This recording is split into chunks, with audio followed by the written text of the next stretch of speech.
Welcome to subscribers of target 100 mathematics.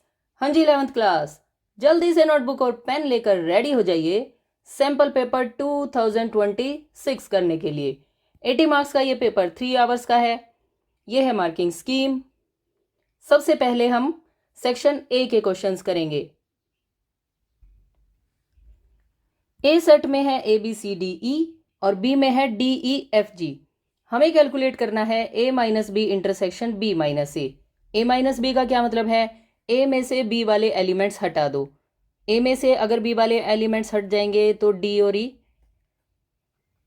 हट जाएंगे। ए minus B की क्या वैल्यू आएगी? A B C. Okay, B में से ए वाले हटाने हैं। अब बताइए बी में कौन कौन है? D E F G. ए वाले हटाओ, डी ई हट गए, तो बी माइनस ए की क्या वैल्यू आ गई? F G.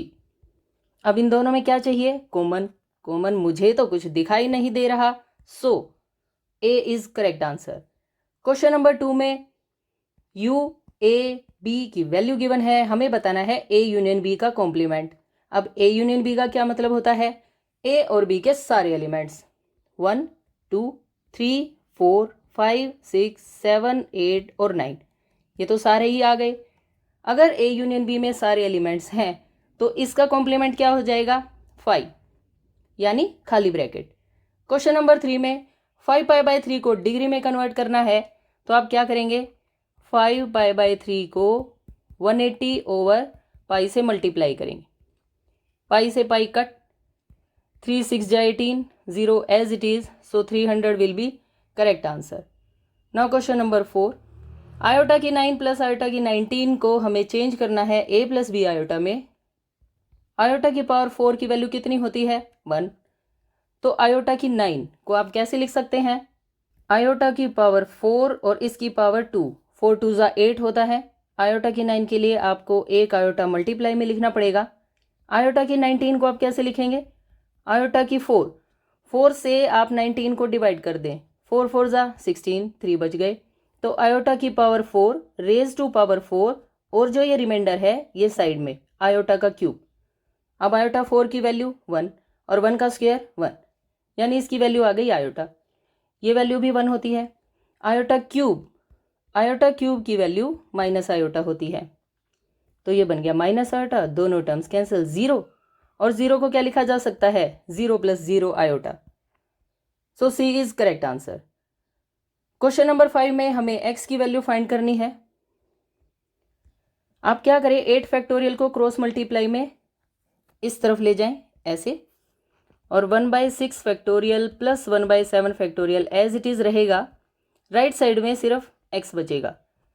8 फैक्टोरियल की हम मल्टीप्लाई कर देंगे। 8 फैक्टोरियल को आप क्या लिख सकते हैं? 8 × 7 × 6 फैक्टोरियल डिवाइडेड बाय 6 फैक्टोरियल, ताकि ये इससे कैंसिल हो जाए। 8 फैक्टोरियल को यहाँ पर सिर्फ 7 फैक्टोरियल तक लिखना, ताकि ये इससे कैंसिल हो जाए। अब आपकी x की वैल्यू कैलकुलेट हो जाएगी। 8 7 जा 56 plus 8 64। Okay, so B is correct answer. Question number 6 में हमें 20th टर्म जीपी की बतानी है। बताइए अब A20 का क्या रूल होता है? A R raise to power 19। यहाँ पर a की वैल्यू कितनी है? 5/2। r कैसे कैलकुलेट करते हैं? A2/A1, यानी 5/4 डिवाइडेड बाय 5/2। और अब इसका मतलब 5/2 जब पलट के ऊपर आ जाएगा तो ये क्या बन जाएगा? 2/5। ये इससे कैंसिल हो गया, 2 2 जा 4 हो गया, यानी r की वैल्यू आ गई 1/2। यहाँ पर पुट कर देते हैं a के प्लेस पर 5/2, r की value 1/2 raise to power 19।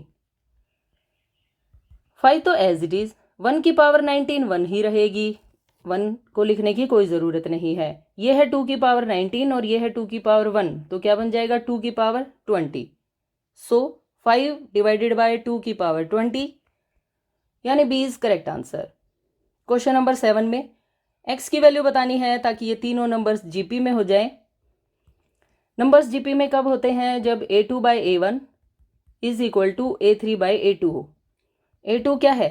x divided bye -3/11, A3 की वैल्यू -11/3 और A2 की वैल्यू x। क्रॉस मल्टीप्लाई करेंगे x² -11/3 -3/11, 3 से 3, 11 से 11 कैंसिल, माइनस माइनस प्लस। अगर x² की वैल्यू 1 है तो x की वैल्यू हो जाएगी +-1। सो बी इज करेक्ट आंसर। कोस का डेरिवेटिव होता है माइनस साइन x माइनस ए। स्टैंडर्ड डेविएशन 5 गिवन है और हमें वेरिएंस की वैल्यू बतानी है। वेरिएंस क्या होता है? स्टैंडर्ड डेविएशन का स्क्वायर यानी सिग्मा का स्क्वायर। 5 का स्क्वायर कितना होगा? 25। So A is correct answer. Question number 10 में ए और बी म्यूचुअली एक्सक्लूसिव इवेंट्स हैं। अगर इवेंट्स म्यूचुअली एक्सक्लूसिव होती हैं तो उनके इंटरसेक्शन में सिर्फ फाई यानी कुछ भी कॉमन नहीं होता। Question number 11 number of terms बतानी है। आप सिर्फ ये देख लीजिए 8 लिखा है, 8 में 1 ऐड करना, नंबर ऑफ टर्म्स आ जाएंगी 9। क्वेश्चन नंबर 12 में सर्कल की इक्वेशन बतानी है। सेंटर और रेडियस गिवन है। सर्कल की इक्वेशन का क्या रूल होता है? x माइनस एच का square plus Y minus K का square is equal to radius का स्क्वायर। यहाँ पर h और k सेंटर होते हैं, सेंटर के कोऑर्डिनेट्स, और रेडियस की वैल्यू 4। h की वैल्यू -2 है तो ये +2 बन जाएगी। k की वैल्यू 3 है, ये एज इट इज रहेगी y माइनस 3 का स्क्वायर, और रेडियस है 4 तो ये बन गया 4 का square. Now a plus B का स्क्वायर यानी a² plus b² plus 2ab। यहाँ पर a माइनस बी का square a² plus b² minus 2ab, और 16 को आप लेफ्ट साइड में ले आइए, माइनस का 16 हो जाएगा। पहले आपको लिखनी है स्क्वायर वाली टर्म्स, फिर लिखना x वाली, उसके बाद लिखना y वाली। 4 + 9 -16 की वैल्यू होगी -3 is equal to 0 which is required equation of circle. Okay, now question number 13 में हमें इस लिमिट की वैल्यू बतानी है, यानी जहां जहां x वहां वहां आप पुट कर दें 4 -2, 16 + 3, 4 - 2 की वैल्यू 2 यानी 19/2 इसका आंसर आ जाएगा। If v is the variance and sigma is the standard deviation then what is the relation between v and sigma. देखिए अब हमें वेरिएंस और स्टैंडर्ड डेविएशन के बीच में कनेक्शन बताना है।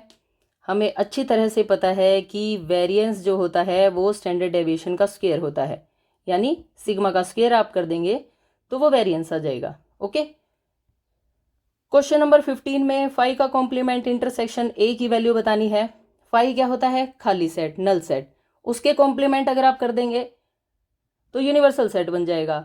यूनिवर्सल सेट में और किसी सेट में क्या कॉमन होगा? छोटे वाला सेट, यानी ए आएगा इसका आंसर। क्वेश्चन नंबर 16 में 10a - b की वैल्यू बतानी है। ये सिंपल सा फॉर्मूला है 10a - 10b divided by 1 + 10a × 10b। Okay, question number 17 आपसे ट्रू फॉल्स पूछा गया है। एनसीआर का ये फॉर्मूला बिल्कुल नहीं होता, यहाँ साइड में r फैक्टोरियल और होना चाहिए था डिनोमिनेटर में, so this is false. Now question number 18. If a bag has only red balls, then probability of picking a blue ball is 1. गलत बात। ब्लू बॉल बैग में है ही नहीं तो उसकी प्रोबेबिलिटी आप 1 कैसे कहेंगे? Now question number 19. A और B दो सेट गिवन है। Number of relation from A to B is 16.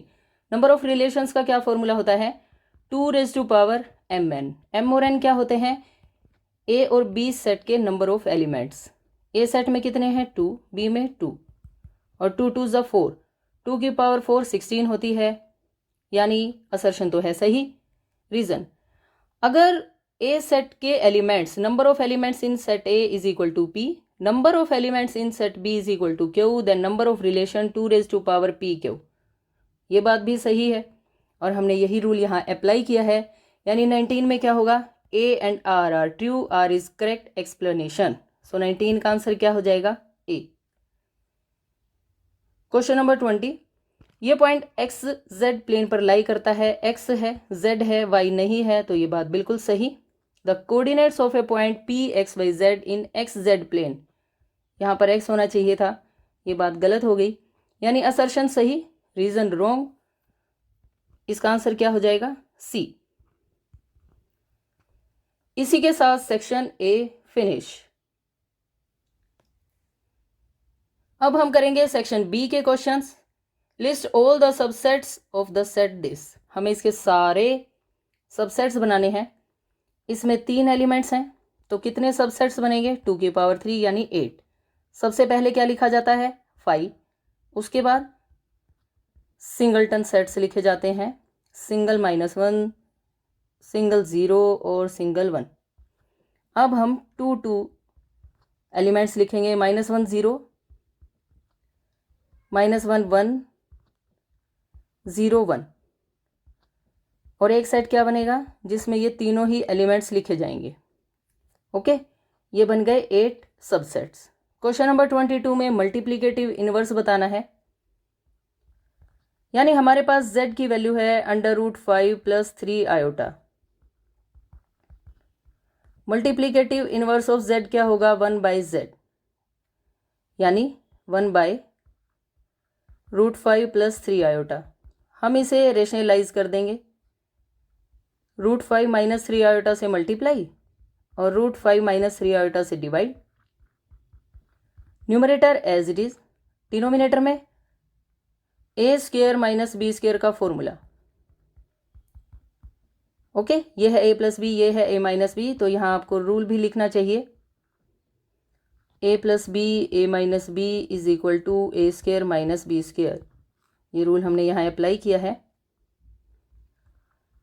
Now √5 - 3 iota divided by 5 minus इसका स्क्वायर क्या बनेगा? 9 आयोटा स्क्वायर, और आयोटा स्क्वायर की क्या वैल्यू होती है?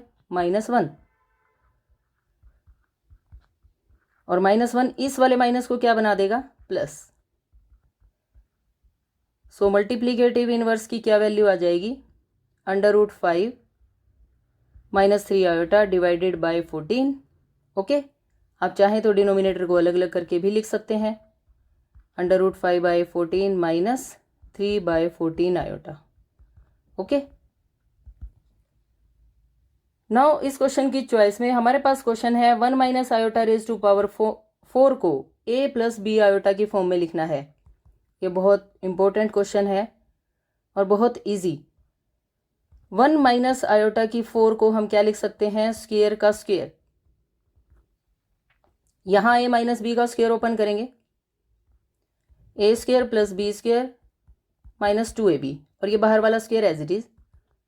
आयोटा स्क्वायर की वैल्यू -1, बाहर वाला स्क्वायर एज इट इज, 1 से 1 कैंसिल, माइनस का स्क्वायर प्लस 2 आयोटा का स्क्वायर 4 आयोटा स्क्वायर, और आयोटा स्क्वायर की value -1, so answer will be -4। Question number 23 में हमें इस इनइक्वालिटी को सोल्व करना है। 3x - 2 divided by 5 less than equal to 5 2 - x divided by 3। Cross multiply करेंगे, 3 इधर 5 इधर, 3 3 ज़ा 9, 5 5 ज़ा 25। अब हम इन ब्रैकेट्स को ओपन करेंगे, 9x - 18 50 - 25x। माइनस के नंबर इस तरफ आ गए, x वाली टर्म्स आपको इकट्ठी कर लेनी है, कांस्टेंट टर्म्स अलग से इकट्ठी हो जाएंगी। 34x less than equal to 68। Multiply वाले नंबर्स दूसरी तरफ जाकर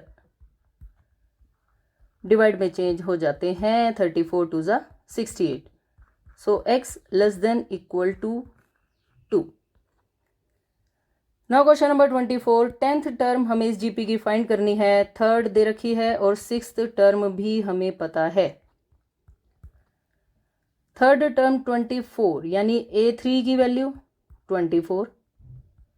a3 का क्या मतलब होता है? ar²। 6th टर्म यानी a6 इज इक्वल टू 192, और a6 का मतलब होता है ar की पावर 5। इसे बना दीजिए फर्स्ट इक्वेशन, ये बन गई सेकेंड। अब हम इन दोनों को डिवाइड कर देंगे, डिवाइडिंग 2/1,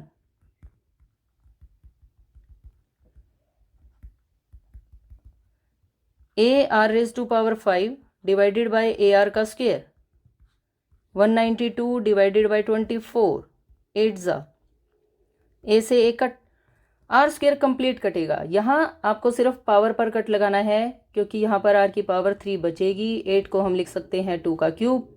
दिस इम्प्लाइज आर की वैल्यू कितनी आ गई, 2। हमें कौन सी टर्म फाइंड करनी है, 10th टर्म।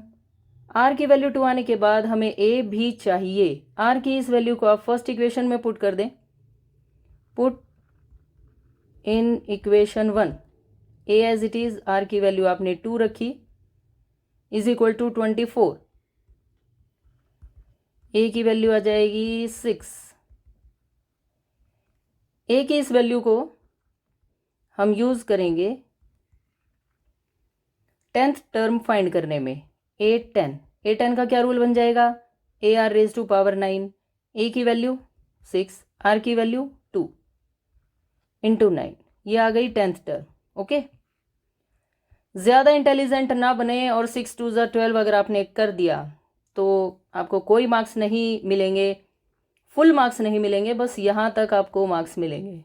ओके, इसका आंसर बस इतना ही है, 6 इंटू 2 नहीं होगा। अंडरस्टैंड। क्वेश्चन नंबर 25, पैराबोला की इक्वेशन बतानी है, वर्टेक्स है 0 0, फोकस है 0 2 पर। पहले तो ये देखिए कि 0 2 कहाँ होगा, x0 y2 मान लीजिए यहाँ पर है, और अगर फोकस यहाँ है तो पैराबोला इस शेप का होगा। ये रहा ओरिजिन 0 0। हमें इस पैराबोला की इक्वेशन बतानी है।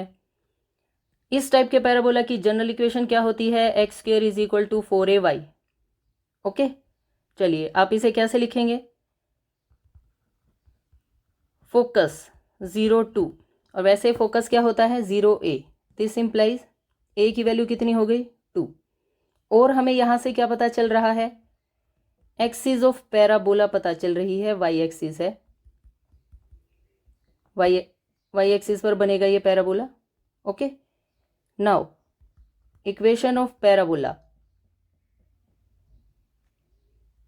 x² is equal to 4ay, a की वैल्यू पुट कर दें, 4 into 2y, x² is equal to 8y, which is required answer. Now इस क्वेश्चन की चॉइस में हमारे पास एक दूसरा क्वेश्चन है इलिप्स का, जिसके वर्टाइसेस और फोकी दे रखे हैं। वर्टाइसेस हैं 0 ± 13, इसका मतलब a की वैल्यू आ गई 13। ओके, वर्टाइसेस कहाँ है, y एक्सिस पे, क्योंकि y का कोऑर्डिनेट है आपके पास। This implies vertices are on y axis, so major axis जो है is along the y axis। Okay, और अगर मेजर एक्सिस y एक्सिस हो तो इक्वेशन ऑफ इलिप्स क्या होती है, x² by b² plus y² by a² is equal to 1। Foci 0 ± 5 है, इस बात का मतलब c की वैल्यू ±5। अब हमारे पास a की तो वैल्यू है, b की वैल्यू फाइंड करने के लिए हम c की इस वैल्यू का यूज करेंगे, c² is equal to a² minus b²। c² की वैल्यू 25, a² की वैल्यू 169, क्योंकि a की वैल्यू 13 है। ओके, माइनस b² को आप इस साइड लिया ना, और 169 माइनस 25 होता है 144। ओके, अब हम इन वैल्यूज़ को पुट कर देंगे इलिप्स की इक्वेशन में। a² की वैल्यू है, b² की वैल्यू है, दोनों को हम पुट कर देते हैं इक्वेशन 1 में। Put in equation 1, equation of ellipse क्या बन जाएगी, x² by 144, y² by 169 B square की वैल्यू आपको पहले लिखनी है, ए स्क्वायर की बाद में। This is equal to 1 which is required answer. इसी के साथ सेक्शन बी फिनिश। अब हम स्टार्ट करते हैं section C. U A B given है, हमें इसे वेरीफाई करना है। वेरीफाई करने के लिए लेफ्ट हैंड साइड लेकर चले। सबसे पहले ए यूनियन बी बताइए। ए और बी के सारे एलिमेंट्स लिखने हैं। 2 यूनियन में कभी भी एलिमेंट्स को रिपीट नहीं किया जाता। 2 3 4 5 6 7 8। अब हम ए यूनियन बी का कॉम्प्लीमेंट बताएंगे। इन एलिमेंट्स को लेकर हम यूनिवर्सल सेट के पास गए। 2 3 4 5 6 7 8 हमारे पास हैं। जो जो नहीं है वो हम ले आए, यानी 1 और 9। अब हम राइट साइड कैलकुलेट करेंगे। ए का कॉम्प्लीमेंट क्या होता है? ए के एलिमेंट्स लेकर यूनिवर्सल सेट के पास जाओ, जो जो आपके पास नहीं है वो ले आओ।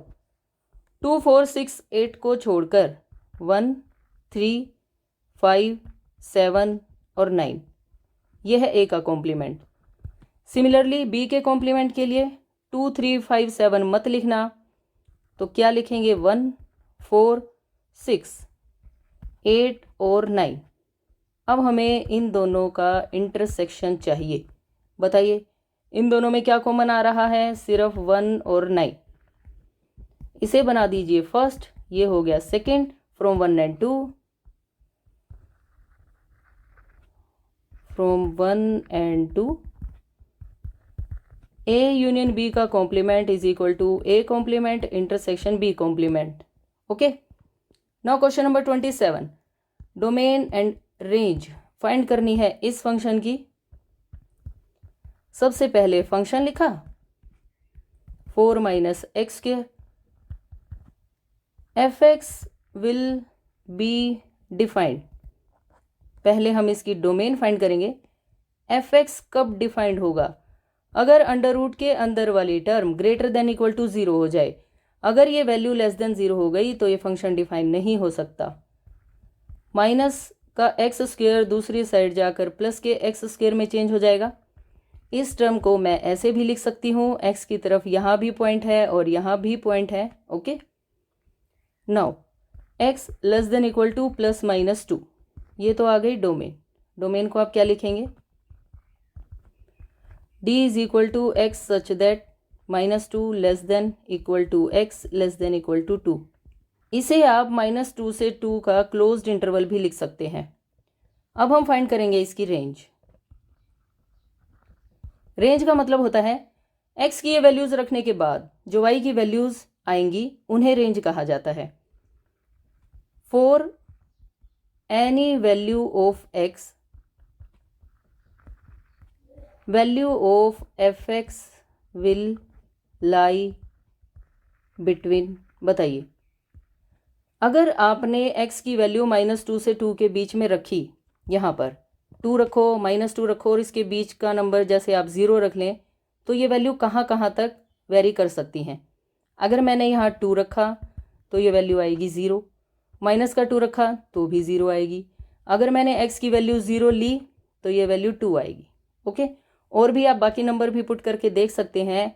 ये जो रेंज है ये 0 से 2 के बीच ही रहेगी, lie between 0 and 2। So range कैसे लिखेंगे? x such that 0 less than equal to x less than equal to 2। Interval की फॉर्म में 0 से 2 ऐसे भी लिख सकते हैं आप। ओके, इसी के साथ question number 27 finish. Now question number 28 binomial theorem का है। X square plus 3/x raise to power 4, इसकी वैल्यू कैलकुलेट करनी है हमें।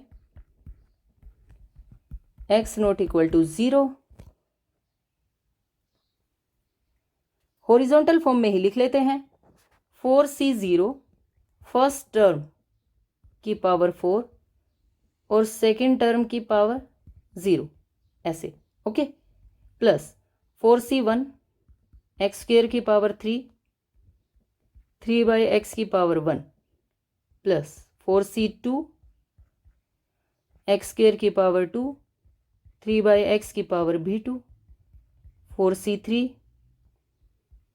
एक्स स्क्वेयर की पावर 1 3 बाई एक्स की पावर 3 और लास्ट टर्म आएगी 4c4 एक्स स्क्वेयर की पावर 0 और 3 by X raise to power 4।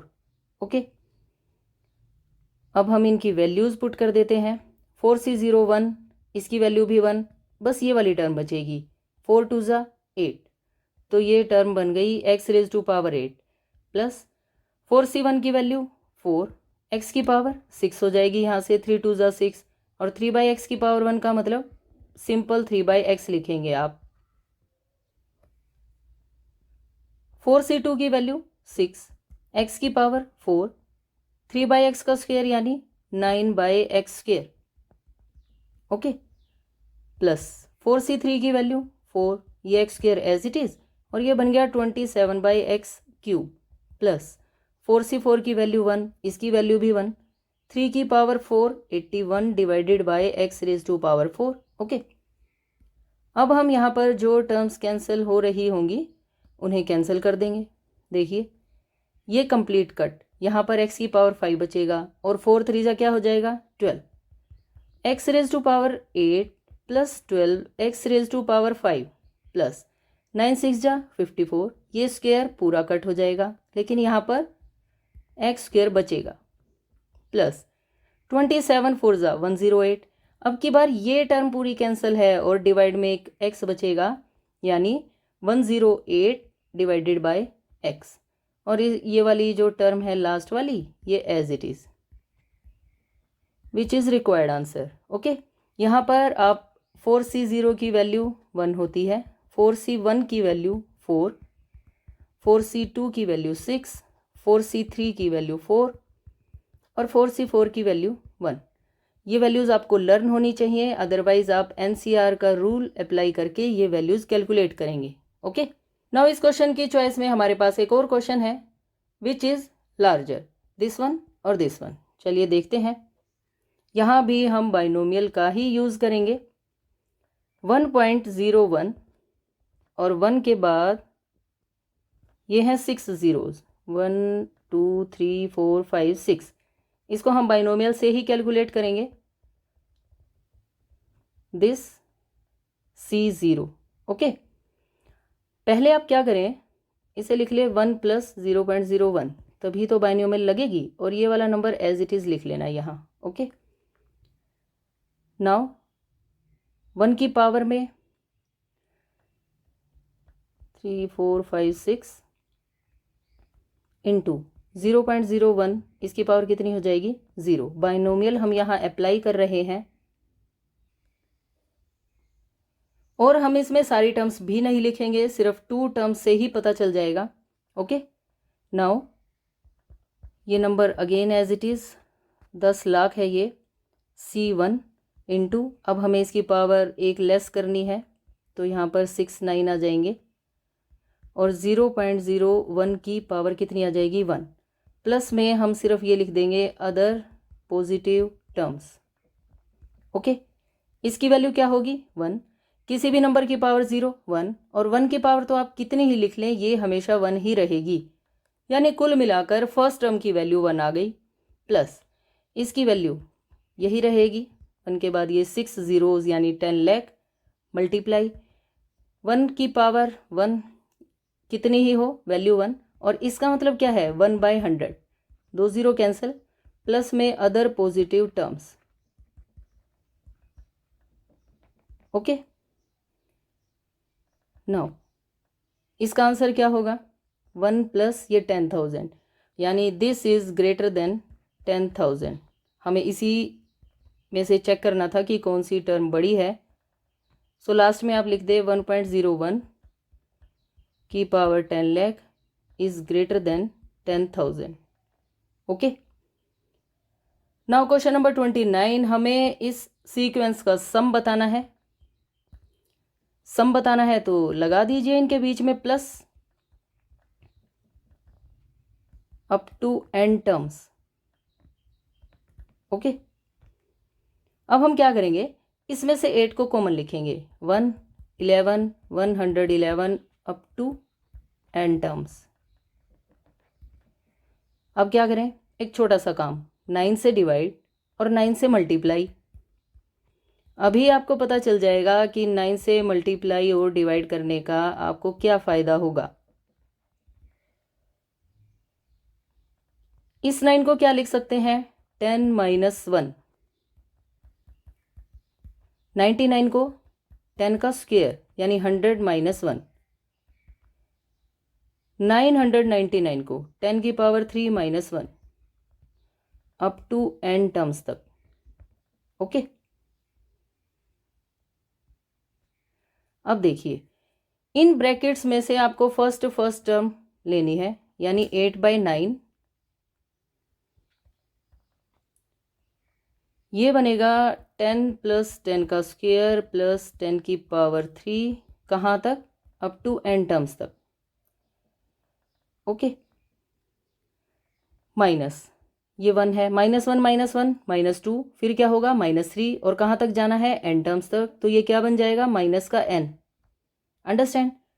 अब ये हमारे पास एक जीपी है और यहाँ हम जीपी के सम का यानी SN का फॉर्मूला लगाएंगे, और रूल क्या होता है, ए जीपी के सम का फॉर्मूला a r की power n minus 1 divided by r minus 1, कब, अगर r ग्रेटर देन 1 हो तो। ओके, यहाँ पर रेशो 100/10 यानी r की वैल्यू 10 है जो 1 से ज़्यादा है, इसलिए हम ये वाला रूल अप्लाई करेंगे। 8/9 एज इट इज़। a की वैल्यू कितनी है, 10, r की वैल्यू भी 10 डिवाइडेड बाय r माइनस 1, और ये माइनस का 1 एज इट इज़। बस ये आंसर आ गया, 10 raise to power n minus 1, इसकी वैल्यू 9, ये वाली term as it is, which is required answer. Now इस क्वेश्चन की चॉइस में हमारे पास एक और क्वेश्चन है, अरिथमेटिक मीन, ज्योमेट्रिक मीन दे रखा है 10 और 8, हमें a और b की वैल्यू फाइंड करनी है। अरिथमेटिक मीन कितना है, 10। अरिथमेटिक मीन का क्या मतलब होता है, a plus B by 2, cross multiply की, a प्लस बी की वैल्यू आ गई 20। इसे बना दो फर्स्ट इक्वेशन। ज्योमेट्रिक मीन 8 दे रखा है, ये रहा, और ज्योमेट्रिक मीन का क्या फॉर्मूला होता है, √AB। Squaring both sides, A B की वैल्यू आ गई 64, इसे बना देना सेकेंड इक्वेशन। ओके, और अब एक रूल लिखना, वी नो दैट करके, क्या, a माइनस बी का square is equal to a plus B का square minus 4ab। a minus B की वैल्यू तो हमें नहीं पता, लेकिन a प्लस बी की वैल्यू पता है 20 और ab की वैल्यू पता है 64। यहाँ पर आप ये ज़रूर बता दें कि आपने यहाँ 1 और 2 का यूज़ किया है। ओके, नाउ 20 का स्क्वायर 400 माइनस इनकी मल्टीप्लाई 256, ये आ जाएगा 144। हमें सिर्फ a माइनस बी की वैल्यू चाहिए, उसके लिए हमें यहाँ स्क्वायर रूट करना पड़ेगा। 144 का स्क्वायर रूट 12, प्लस माइनस 12 आप लगा दें, ये है हमारे पास a माइनस बी और ये है a प्लस बी की वैल्यू। इसे बना देंगे हम थर्ड इक्वेशन। ओके, यहाँ से हमारे पास दो अलग अलग केस डिस्कस होंगे। a प्लस बी की तो एक ही वैल्यू है, लेकिन a माइनस बी की दो वैल्यूज़ हैं। एक बार हम यहाँ 12 लेकर सोल्व करेंगे और एक बार माइनस का आपको 12 लेना है, ऐसे। ओके, ये b से b कट, 2a की वैल्यू अगर 32 है तो a की वैल्यू 16 हो गई। a की वैल्यू 16 आप यहाँ पर पुट करेंगे तो b की वैल्यू 4 आ जाएगी। ये तो हो गया इधर वाला केस। यहाँ पर भी b से b कट, 2a की वैल्यू 8 है तो a की वैल्यू 4, और a की वैल्यू 4 को आप यहाँ पर पुट करें, 20 माइनस 4 की वैल्यू 16, ये आ गई b की वैल्यू। हमें नंबर्स बताने थे, हेंस नंबर्स आर, अगर a 16 है तो b 4 होगा, या फिर a 4 हो तो b 16 होगा। ये question finish. Now question number 30, find the equation of the set of points P such that, ये कंडीशन होल्ड कर रही है, A और B कोऑर्डिनेट्स हमें दे रखे हैं। क्वेश्चन नंबर 30, सबसे पहले आपको लिखने हैं given points. Given points are, A है 3 4 5 और B है -1 3 -7। ओके, अब P मैंने कोई एक ऐसा पॉइंट मान लिया, late P XYZ be the point which is या सच दैट, ये वाली कंडीशन होल्ड करे क्या, PA square plus PB square is equal to 2K square. Okay, अब हम यहाँ पर डिस्टेंस फॉर्मूला अप्लाई करेंगे। PA कैलकुलेट करने के लिए P और A के बीच का हमें डिस्टेंस चाहिएगा। देखिए स्क्वायर है तो हम अंडर रूट भी नहीं लगाएंगे, फर्स्ट में से फर्स्ट नंबर माइनस किया, यानी x -3 का स्क्वायर प्लस y -4 का स्क्वायर प्लस z -5 का स्क्वायर। ये तो हो गया PA। PB के लिए ये डिस्टेंस कैलकुलेट होगा x + 1 का स्क्वायर। क्यों? क्योंकि यहाँ पर पहले ही माइनस है, 7 में भी पहले ही माइनस है, तो ये जो 1 और 7 है ये हो जाएंगे प्लस के, 3 रहेगा माइनस का। This is equal to 2K square. ज़्यादा घबराने की ज़रूरत नहीं है, सिर्फ A - B और A + B के रूल आपको यहाँ पर ओपन करने हैं, बस थोड़ा ध्यान से करें। x² + 9 -6x, y² + 16 -8y, z² + 25 - 10z। Now x² + 1 + 2x, y² + 9 - 6y और z² + 49 + 14z is equal to 2K square as it is. Okay, अब हमें यहाँ लाइक टर्म्स को सिंप्लीफाई करना है। देखिए x² क्या बन जाएगा, 2x², सिमिलरली 2y² और 2z²। अब हमें देखनी है x वाली टर्म्स। x वाली टर्म्स कहाँ कहाँ है, माइनस का 6 और प्लस का 2 क्या बनेगा, -4।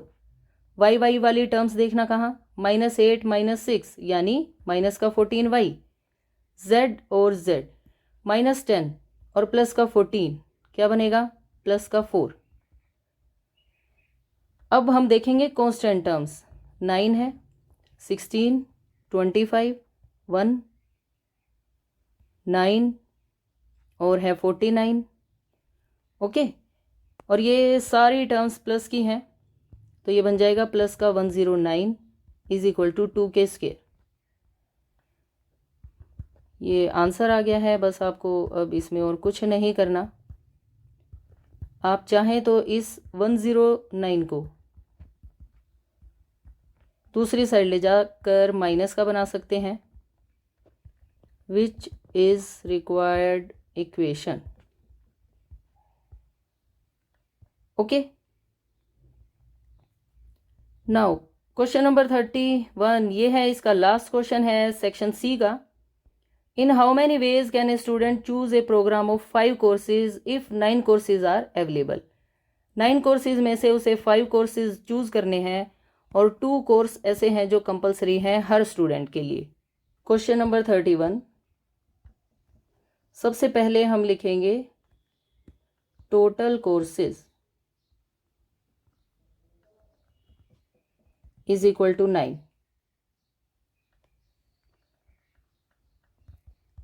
कंपलसरी कोर्सेज कितने हैं, 2, और कोर्सेज फॉर स्टूडेंट, एक स्टूडेंट को कोर्स लेने हैं 5।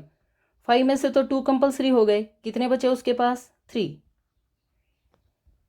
सो स्टूडेंट हैज़ टू चूज, अब उसे 3 कोर्सेज चूज करने हैं। 3 कोर्सेज आउट ऑफ रिमेनिंग, कितने कोर्स बच गए? टोटल 9 थे, 9 में से 2 कंपलसरी हो गए, तो 7 कोर्सेज बच गए, जिसमें से उसे 3 कोर्सेज चूज करने हैं। कितने वेज बनेंगे? 7C3 veg. और 7C3 का मतलब क्या होता है? 7 फैक्टोरियल, 3 फैक्टोरियल और 7 माइनस 3 फैक्टोरियल। 7 फैक्टोरियल ये है 3, 7 माइनस 3 यानी 4 फैक्टोरियल। 7 फैक्टोरियल को हम तब तक लिखेंगे जब तक 4 का ऐसे फैक्टोरियल ना आ जाए। 3 फैक्टोरियल को 3 इंटू 2 इंटू 1 इंटू 4 फैक्टोरियल, ये इससे कैंसिल हो गया। 3 2 ज़ा 6 और 7 5 ज़ा हो गया 35 ways, which is required answer. इसी के साथ सेक्शन सी फिनिश। बाकी के क्वेश्चंस हम करेंगे नेक्स्ट वीडियो में।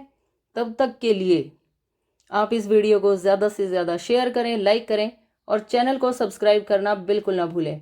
Thanks for watching, bye bye, take care.